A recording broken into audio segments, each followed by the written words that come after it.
Modern science के founding father यानी पिताजी हम मानते हैं या तो गैलीलियो को या न्यूटन को, और मॉडर्न स्यूडो साइंस या एंटी साइंस के भीष्म पिता में माना जाता है राजीव दीक्षित साहब को, जो माधुरी दीक्षित के कुछ नहीं लगते। तो स्वागत है आपका इस साल के पहले इंस्टा ज्ञान वीडियो में, जो डेडिकेटेड है राजीव दीक्षित पर। राजीव दीक्षित जी दम है तो राजीव दीक्षित पे वीडियो बनाकर दिखाओ। राजीव भाई दीक्षित को लगातार सुनता था मैं। ये तो राजीव दीक्षित की तरह बोलता है रे। राजीव दीक्षित का नाम लोगे। जिनके विरोधी जिनके चरित्र के बारे में स्वप्न में भी प्रश्न चिन्ह नहीं लगा सकते, ऐसा उज्जवल और धवल चरित्र राजीव भाई। क्यों कह रहा हूं मैं इन्हें स्यूडो साइंस फैलाने का जिम्मेदार? क्योंकि जिस बाल्टी को भरना इन्होंने शुरू किया था वो आज समुंदर बन चुकी है। जितने भी लोगों की हम इंस्टाग्राम सीरीज में बात करते हैं वो सब इन्हीं की बातें रिपीट करते हैं। ऐसा नहीं कि राजीव दीक्षित साहब ने अच्छे काम नहीं किए, उन्होंने लो कॉस्ट ट्रीटमेंट को प्रमोट किया, बिना दवाई के कैसे ठीक रहा जा सकता है उसकी बातें बताई, सरकारों की खराब नीतियों की आलोचना की, स्पेशली जो हाई टैक्स सरकारें लेती हैं, वेल्थ डिस्ट्रीब्यूशन की बात की, बाबा लोगों के दकियानुसी विचारों का विरोध किया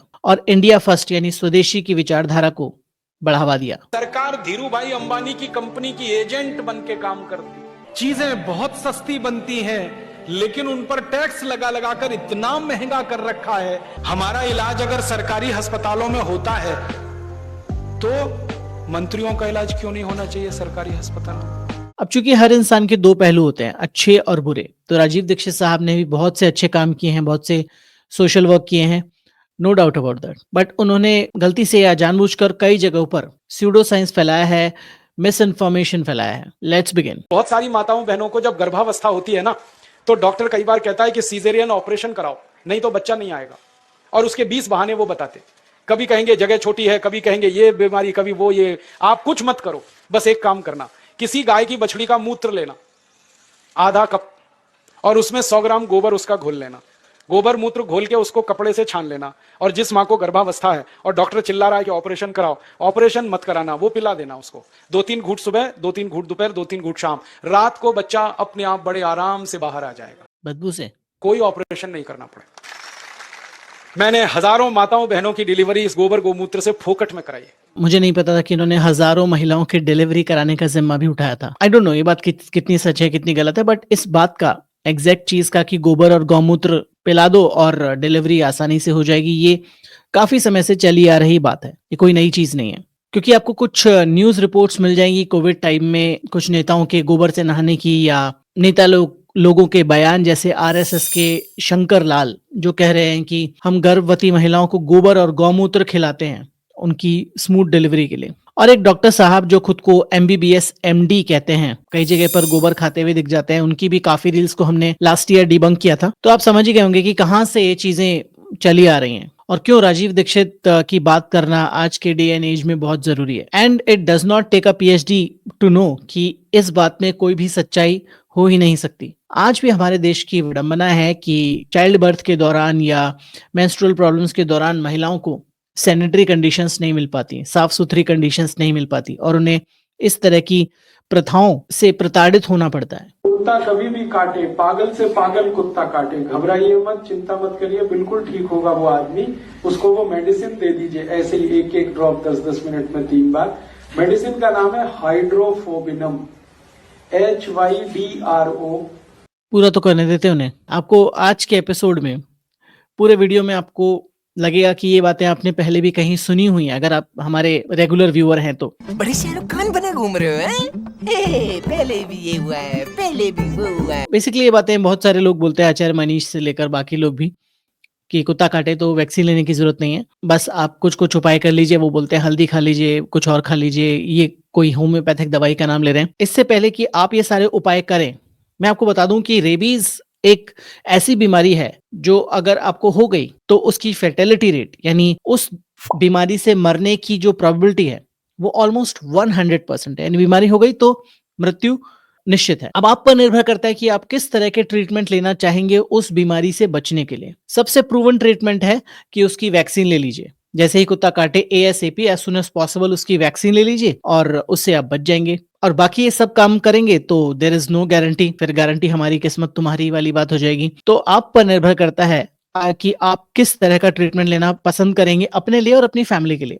जिन बच्चों की लंबाई आपको कम लग रही है, आप हमेशा उनका सिर दक्षिण में रख के सुलाइए। थोड़े 3-4 साल के बाद आपको खुद महसूस हो जाएगा, लंबाई बढ़ती हुई दिखाई देगी। आधुनिक विज्ञान ये कहता है कि आपका जो शरीर है और आपकी जो पृथ्वी है, इन दोनों के बीच में कोई बल काम करता है। अब ये कैसे काम करता है? पृथ्वी का उत्तर, पृथ्वी का दक्षिण एक चुंबक की तरह से काम करता है। सिर जो है ना, शरीर का उत्तर है, पृथ्वी का दक्षिण में आपका सिर कर दो तो आपका नॉर्थ माने उत्तर और पृथ्वी का दक्षिण, ये दोनों एक दिशा में है, एक बल आपको खींचेगा। और अगर आपके शरीर पर खिंचाव पड़ेगा तो शरीर थोड़ा सा बड़ा होगा, जैसे रबर खींचती है ना। तो आई डोंट नो कौन इस तरह की रील्स को एडिट करता है, बट रिगार्डलेस, अगेन पहले भी कहीं सुना है, पर ये बात आपने बहुत सुना होगा लोगों से कि इस तरफ मुंह करके सोओगे तो अच्छी नींद आएगी, उस तरफ करोगे तो बहुत प्रॉब्लम होगी। अरविंद अरोड़ा से लेकर साध गुरु तक बहुत सारे लोग आपको यही बातें कहते हुए मिलेंगे। आप इनफैक्ट गूगल सर्च भी करेंगे तो आपको अधिकतर सर्च रिजल्ट्स इसी तरह के मिलेंगे। जैसे आप सदगुरु की वेबसाइट खोलेंगे तो आपको दिखेगा कि बेस्ट डायरेक्शन टू स्लीप, उसमें आगे पढ़ेंगे तो वो बता रहे हैं कि हार्ट आपका किस तरफ लोकेटेड है, ब्लड वेसल्स कहाँ पर हैं, ब्रेन में कैसे खून जाता है, ज्यादा खून ब्रेन में चला जाता है तो हैमरेज हो जाता है। आयरॉनिकली ये वही बाबा हैं जो बोल रहे हैं कि इस तरफ सोने से हैमरेज आ जाएगा, उस तरफ सोने से हैमरेज नहीं आएगा। आयरॉनिकली खुद की इनकी ब्रेन की सर्जरी हुई रिसेंटली और ऑफ कोर्स डॉक्टर्स ने, जिन डॉक्टर्स को ये पानी पी कर कोसते हैं, उन्होंने इनकी सर्जरी की। बट ऐसे ही बाकी दूसरे बाबा भी हैं जो एलोपैथिक को और दूसरी चीज़ों को, मॉडर्न साइंस को, मॉडर्न मेडिसिन को गालियां देते हैं और सबसे पहले भागकर हॉस्पिटल में भर्ती हो जाते हैं। बट ठीक है, जिसको जैसा अच्छा लगता है। सदगुरु ने भी लिखा हुआ है, your level of intelligence after the age of 35 drop in many ways unless you take enormous care to keep it up. बात तो सही है। तो यहाँ पर हमें समझना होगा कि क्या सच में अर्थ ऐसा कुछ मैग्नेटिक इफेक्ट डालती है हमारे ऊपर या नहीं। आप ये वाला वीडियो देख सकते हैं ज्यादा जानकारी के लिए, बट यहाँ पर बता देता हूँ, मैग्नेट हमेशा फेरोमैग्नेटिक चीजों को पुल करेगा, यानी लोहा फॉर एग्जांपल या बाकी मेटल्स को पुल नहीं करेगा या बहुत वीकली पुल करेगा। तो हमारी बॉडी में ऐसा कुछ है ही नहीं जो मैग्नेट से अट्रैक्ट हो। जो हमारा हीमोग्लोबिन है, जो हमारे ब्लड के साथ, आरबीसीज के साथ जुड़कर रहता है और ऑक्सीजन ट्रांसपोर्ट में रोल अदा करता है। ऑक्सीजनेटेड हीमोग्लोबिन जो है वो रिपेल करता है मैग्नेट्स को, अट्रैक्ट नहीं करता, रिपेल करता है। और नॉन ऑक्सीजनेटेड स्टेट में वो पैरामैग्नेटिक है, यानी कि बहुत वीकली अट्रैक्ट करेगा मैग्नेट्स को। तो हमारे शरीर के अंदर ऐसा कुछ है ही नहीं जो मैग्नेट से अट्रैक्ट हो, तो मैग्नेटिक फोर्स कैसे लगेगा। दूसरी बात, मान लिया जाए एक बार को कि हमारे बॉडी में फेरोमैग्नेटिक कंपाउंड्स हैं, एक बार को मान लेते हैं, तो भी जो अर्थ है उसका मैग्नेटिक फील्ड इतना स्ट्रांग है ही नहीं कि वो हमें अट्रैक्ट करे। किसी भी तरीके से इसको जोड़कर, गुणा करके, भाग करके, कैसे भी देख लीजिए, कहीं से भी ये बात सत्य नहीं है। अगर आपको हाइट बढ़ानी है अपने बच्चे की तो जेनेटिक्स सबसे पहला रोल प्ले करेगी और दूसरा अच्छा न्यूट्रिशन और खान पान, तो इसके अलावा और कोई तरीका नहीं है। ये प्रेशर कुकर का भोजन विष है, ऐसा भागवत जी कहते हैं, आपका क्या कहना है? भागवत जी कहते हैं, उस समय तो प्रेशर कुकर नहीं थे। तो हमारे देश में CDRI नाम की एक बड़ी लेबोरेटरी है, सेंट्रल ड्रग रिसर्च इंस्टीट्यूट। वहां के 2 साइंटिस्टों ने कहा कि यार काम तो हमने करके देखा है, बात सही है भागवत जी।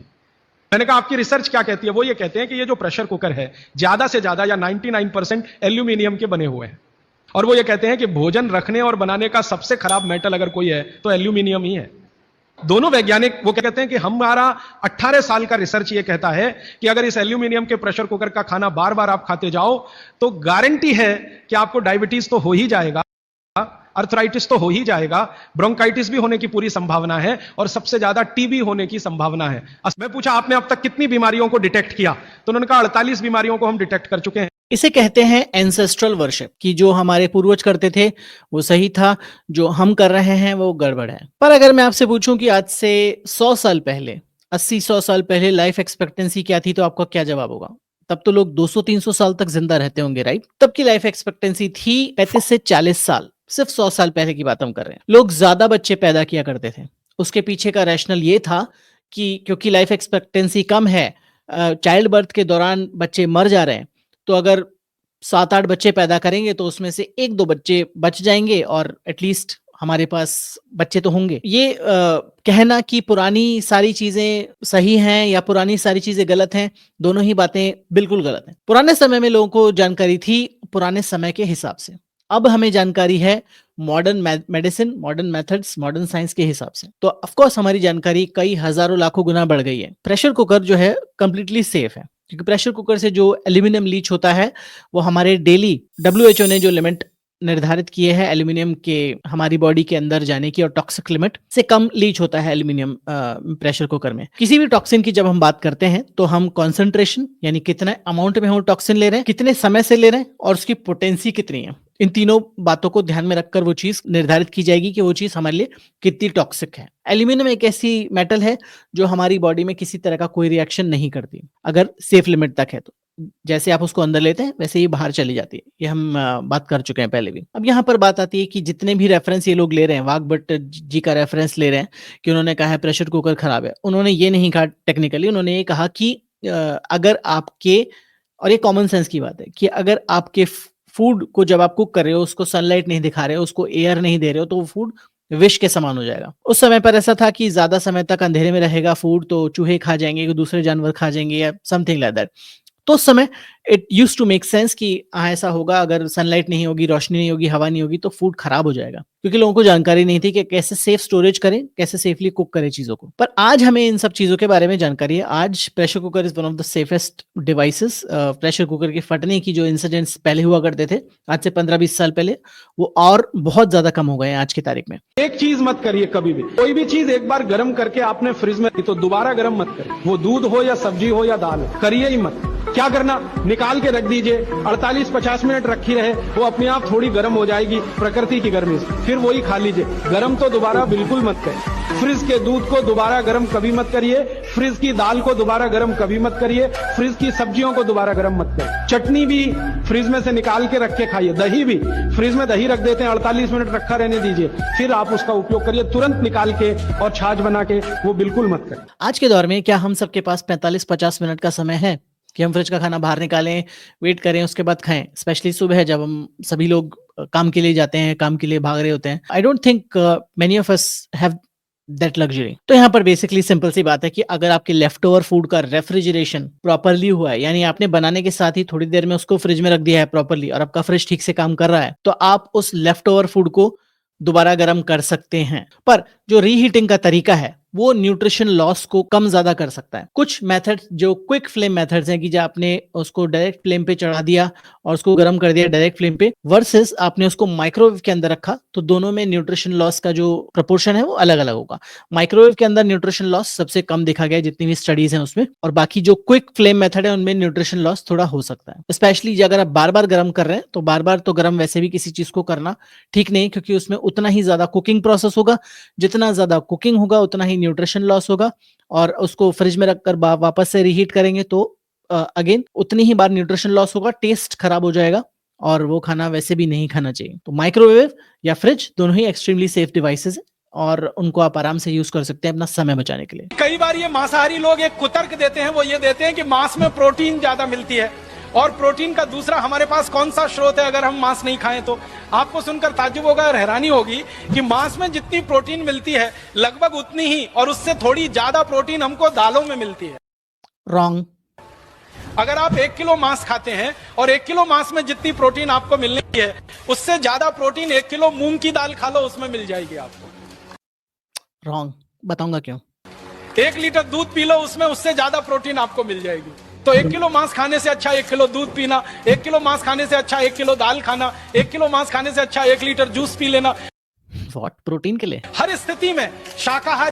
देखा आपने बाबा रामदेव सर को बैठे हुए सर के साथ, दोनों साथ में मिलकर काम किया करते थे, बट रिगार्डलेस स्थिति में शाकाहारी भोजन मांसाहारी भोजन से क्वालिटी में बहुत अच्छा है और कीमत में बहुत सस्ता है। आई एम नॉट एडवोकेटिंग कि आपको क्या खाना चाहिए क्या नहीं खाना चाहिए, वो आप पर निर्भर करता है, but we have to get our facts right, कि हमें एटलीस्ट इस बारे में हम आशंका ना रखें कि हम किसी चीज को एज अ प्रोटीन सब्स्टिट्यूट खा रहे हैं और उसमें प्रोटीन है ही नहीं, तो हमें वो प्रोटीन डेफिशिएंट ही बनाएगा और कुछ नहीं बनाएगा। चिकन प्रोटीन की बात कर लेते हैं पहले। चिकन में प्रोटीन होता है तकरीबन 30%, यानी 100 ग्राम चिकन आप खाएंगे तो आपको 30 ग्राम प्रोटीन आपको मिलेगा। वहीं दालें जिनको प्रोटीन का सोर्स माना जाता है वो सच में प्रोटीन का सोर्स नहीं है। राजीव सर यहाँ पर क्या गलती कर रहे हैं कि वो ड्राई बेसिस पर बात कर रहे हैं। वो बात कर रहे हैं 1 किलो चिकन और 1 किलो ड्राई दाल की। जबकि जो दाल बनती है घरों में, वो कुक्ड दाल 100 ग्राम अगर खाई जाएगी तो उसमें 8% 9% प्रोटीन भी आपको नहीं मिलेगा। ऐसे ही अगर मैं बात करूं तो मिल्क की, कि 100 ग्राम मिल्क में कितना प्रोटीन होता है, तो वो होता है मुश्किल से 3.5 gram protein. Again it's not a good, very good source of protein. It's a source of protein but not a very good source of protein. तो क्या है good source of vegetarian protein? Good source of vegetarian protein है सोया, tofu, जो soybean से ही बना हुआ है। अगर आप टोफू खाएंगे तो आपको एक्स्ट्रा फर्म जो टोफू होता है उसमें 15 से 20 ग्राम प्रोटीन मिल जाएगा, 100 ग्राम के बेसिस की बात करें। ऐसे ही पनीर, अगर आप 100 ग्राम पनीर खाएंगे तो आपको 15 से 20 ग्राम प्रोटीन मिल जाएगा। And some people might disagree with me, but अंडे, स्पेशली हम बात कर रहे हैं अनफर्टिलाइज्ड एग की, जिनको मुर्गा और मुर्गी के सम्मिलन से पैदा नहीं किया गया है, जो मुर्गी ने सिर्फ ऐसे ही अनफर्टिलाइज्ड स्टेट में, जिनसे बच्चा जो चिकन है वो पैदा नहीं होगा, वो भी एक वेजिटेरियन सोर्स है प्रोटीन का। तो अगर आप अंडा खाएंगे तो it's a very good protein. 100 gram basis पर अगर बात करें तो 15 से 20 ग्राम प्रोटीन आपको मिल जाएगा अंडे में भी। तो ये है कुछ वेजिटेरियन या not so vegetarian sources of protein. But again अगर हमें इन्हें कंपेयर करना है तो दोनों को सिमिलर इंडेक्स पर कंपेयर करना होगा, ना कि ड्राई बेसिस पर, जो कि गलत है। दैनिक जीवन में कौन सा नमक खाएं? सबसे अच्छा सेंधा नमक खाएं, और इसको याद ऐसे रखें, पत्थर वाला नमक खाएं। ये समुद्र के पानी का नमक कम से कम खाएं। पत्थर वाला नमक एक तो सेंधा नमक है, दूसरा नमक है जो काला नमक है, ये आप ज्यादा उपयोग करें। मेरा तो कहना है कि आज से ही घर में नमक को तुरंत बदलते ही आपको असर दिखाई दे जाएगा। आपको जो तकलीफ है ना ब्लड प्रेशर की, अर्थराइटिस की, ये नमक बदलने से ही बहुत आराम दे देगी। आपको शायद जानकर आश्चर्य होगा कि सभी तरह के जो नमक होते हैं उनमें almost same level of sodium होता है। वही सोडियम जो हार्ट ट्रबल कर सकता है। कुछ लोग कह सकते हैं कि रॉक सॉल्ट या पिंक सॉल्ट में तो न्यूट्रिएंट होते हैं सोडियम के अलावा भी, तो वो क्यों ना खाएं, वो ज्यादा हेल्दी है। तो मैं सिंपल आपको कहूंगा कि बाकी न्यूट्रिएंट्स को सॉल्ट में मत ढूंढिए, बाकी न्यूट्रिएंट्स अपने खाने से लीजिए, ना कि सॉल्ट से। सॉल्ट वही खाइए जिसमें आपको आयोडीन मिले। कितनी एक्सटेंसिव रिसर्च के बाद पता चला कि बहुत सारे लोगों को आयोडीन की कमी से घेंगा हो गया है, यानी उनका थायराइड ग्लैंड जो है वो काम करना बंद कर चुका है, क्योंकि आयोडीन चाहिए हमारी थायराइड ग्लैंड को ठीक से काम करने के लिए। और अगर नमक में आयोडीन आराम से मिलाया जा सकता है, तो जैसे ही नमक में आयोडीन मिलाया गया वैसे ही वो सारा थायराइड का इश्यूज खत्म हो गए। तो अगर आप नहीं चाहते कि आपको प्रोलॉन्ग्ड इश्यूज हो तो ऐसा नमक खाइए, किसी भी तरह का नमक हो, उसमें आयोडीन अगर मिला हुआ है तो। और बाकी न्यूट्रिएंट्स के लिए नमक पर डिपेंड मत करिए। इनफैक्ट जो पिंक सॉल्ट है या हिमालयन सॉल्ट है, उसमें तो बहुत सारे माइक्रोप्लास्टिक और बाकी हैवी मेटल कंटेमिनेशन पाया गया है। बहुत सारी रिसर्च ऐसी की गई ऑस्ट्रेलियन पिंक सॉल्ट पर, या जो पाकिस्तान ओरिजिन का पिंक सॉल्ट होता है उसमें बहुत सारे हैवी मेटल जैसे कैडमियम से लेकर आर्सेनिक तक सबकी मात्रा पाई गई है। तो बेहतर यही होगा कि हम जो सॉल्ट खा रहे हैं, नॉर्मल जो आयोडाइज्ड नमक है, उसी को खाया जाए, क्योंकि बाकी जितने भी नमक हम खा रहे हैं वो स्टैंडर्डाइज्ड नहीं है, उनमें आयोडीन नहीं मिलाया जाता है। सबसे खराब वस्तु अगर खाने की कोई हो सकती है, कचरे में कचरा, तो वो यही है नूडल। एक तो मैदे की है, ऊपर से सड़ा हुआ है। 6-7 दिन मैदे को सड़ा के रखा जाए तब नूडल्स तैयार होता है। और इस नूडल्स में टेस्ट लाने के लिए सुअर के मांस का रस मिलाया जाता है। बिना उसके नूडल्स बन ही नहीं सकता। जो मैगी है ना, मैगी या कोई भी नूडल्स, सुअर के मांस का रस, सड़ा हुआ मैदा, 6-6 दिन पुराना, उससे तैयार हुआ है। अब आप तय कर लो खाना है या नहीं। बिल्कुल सही है, वो आपको तय करना है कि खाना नहीं खाना है। बट 2 फैक्ट यहाँ पर हैं। पहली चीज तो नॉर्मली जो मैगी को बनाया जाता है, किसी भी नूडल को बनाया जाता है, उसको फर्मेंट नहीं किया जाता है। सड़ाया, जो बहुत ही गंदा शब्द है, सड़ाया नहीं जाता, उसको फर्मेंट नहीं किया जाता। और फर्मेंट किया भी जा रहा होगा तो उसको सड़ना नहीं बोलेंगे। तो बेसिकली जो नूडल होते हैं सिंपल आटे के या मैदे के बने हुए होते हैं, तो और उसको बस बाकी प्रिजर्वेटिव और एडिटिव्स के साथ मिलाकर उसको रोल कर एक्सट्रूडर से निकाल कर नूडल बना लिए जाते हैं और नूडल को फ्राई किया जाता है एक ऑयल में। मैगी ने या नेस्ले ने ये कंफर्म किया है कि भारत में जो नूडल्स मिलते हैं उनमें पिग फैट नहीं है, यानी सूअर की चर्बी नहीं है। बाकी दूसरे देशों में जहां पर इसको कोई अपोज नहीं करता, वहां पर हो सकता है कि जो फ्राई किए जाएं ये नूडल बनने से जस्ट पहले, तो वहां पर सुअर की चर्बी यूज की जा सकती है क्योंकि वो चीप पड़ती है, सस्ती पड़ती है, और कंपनियां उसी चीज को लेती हैं जो उनके लिए सस्ता पड़े। बाकी टेस्ट के लिए नहीं मिलाया जाता, ये फ्राई करने के लिए, ताकि नूडल्स की जो कंसिस्टेंसी है वो बनी रहे, पानी में जाकर वो वापस आटा ना बन जाए। तो इसलिए उनको फ्राई किया जाता है, और वो फ्राई कई बार हो सकता है सुअर की चर्बी में किया जाए, कई बार नहीं, तो इट डिपेंड्स। पर भारत में ऐसा नहीं है। जिनको भी एड़ियों में दर्द है ना 3 दिन में गायब हो जाए, अगर घुटने में दर्द है ना 6-7 दिन में ठीक हो जाए, कोई भी जॉइंट्स पेन है 12-13 दिन में चला जाए, कितनी भी भयंकर संधिवात हो, सिप करके पानी पीजिए, और एक सिप में उतना ही पानी लीजिए 1 चम्मच के बराबर, उसको थोड़ी देर मुंह में घुमाइए फिर पीजिए। अगर आपका वजन बहुत बढ़ गया है तो महीने 1.5 महीने में ही 5-6 किलो कम हो जाएगा अपने आप, बिना कोई दवा खाए, सिप करके पानी पीने से। अभी थोड़े दिन पहले मेरा एक दोस्त अमेरिका से लौटा है, उसका 140 किलो वजन हो गया था, तो उसको अमेरिका की जिस कंपनी में नौकरी करता था निकाल दिया, क्योंकि वहां नौकरी से निकालने में 1 मिनट लगता है किसी को, वहां जॉब कभी भी सुरक्षित नहीं है, सिक्योरिटी नहीं, निकाल दिया। और उसको एक्सप्लेनेशन दिया कि हम आदमी को नौकरी पे रखते हैं, हाथी के बच्चे को नहीं रखते। आपने हर रील में देखा होगा इनको कि वो एक परत के ऊपर, दूसरी परत के ऊपर, तीसरी परत के ऊपर, चौथी परत चढ़ाते रहते हैं। पहली परत जो होती है वो ऐसा लगता है कि वो सत्य है, दूसरी परत उससे थोड़ा कम, तीसरी परत उससे थोड़ा कम, और जैसे जैसे ऊपर आता जाता है वो बिल्कुल झूठ लगने लग जाता है नॉर्मल इंसान को। बट आप जब तक दूसरी तीसरी परत तक पहुंचते हैं आपको लगता है कि हाँ बात तो सही बोल रहे हैं, बट मैं नहीं समझ पा रहा हूं शायद। तो ये है स्यूडो साइंस और साइंस के बीच का महीन जो फर्क, कि सबसे पहले इन्होंने कहा कि पानी पी लो तो आपका जॉइंट पेन खत्म हो जाएगा। अगर आपको डिहाइड्रेशन रहता है, आप पानी कम पीते हैं, तो आपको जॉइंट पेन हो सकता है, बट जॉइंट पेन के पीछे और भी बहुत सारे 50 तरह के रीजन हो सकते हैं। तो देयर इज नो गारंटी कि आप पानी पिएंगे और आपका जॉइंट पेन खत्म हो जाएगा। हो सकता है आपके अंदर किसी चीज की कमी हो, कैल्शियम की कमी हो, मैग्नीशियम की कमी हो, आपकी बोन डेंसिटी कम हो, आपको ऑस्टियोपोरोसिस हो रहा हो। There are hundreds of reasons for that, तो there is no guarantee. But हाँ, सबसे बेसिक और सबसे कॉमन और सबसे सस्ता उपाय यह है कि पानी पीजिए, डिहाइड्रेशन को दूर करिए, हो सकता है आपका जॉइंट पेन खत्म हो जाए। बट उसके बाद कि आपका वेट भी कम हो जाएगा, आपका दिस एंड दैट, और आगे जो जितनी भी लेयर जोड़ी गई हैं वो they are only half truth, और वो हाफ से हाफ होता जा रहा है हर बार। तो ऐसा बिल्कुल भी जरूरी नहीं है। वजन कम करना है, अगेन कैलोरी डेफिसिट,